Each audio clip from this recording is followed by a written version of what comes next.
আইপিএলে একটিও ম্যাচ জিততে পারেনি কলকাতা।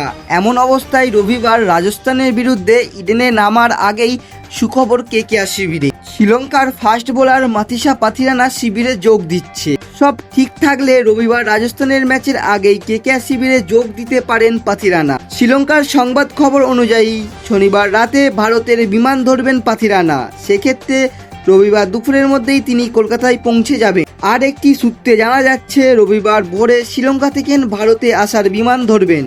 সেক্ষেত্রে রাজস্থানের ম্যাচের আগেই পৌঁছে যেতে পারেন, কিন্তু খেলার সম্ভাবনা খুবই কম। চলিত আইপিএলে সবথেকে হতাশা করছে কেকেআরের বোলিং।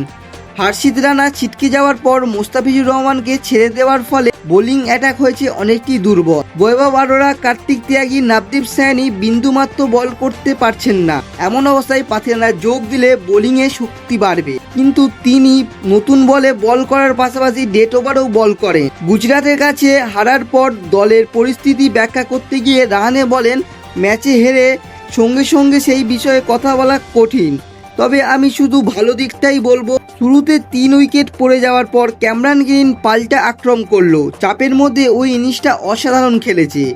180 রান টার্গেট দিলে ফলে দলের বোলাররাও নিজেদের সবটা দিল। শেষ পর্যন্ত খেলা নিয়ে গেল। আমরা লাস্ট পর্যন্ত লড়াই করেছি, এটাই বলল রাহানে।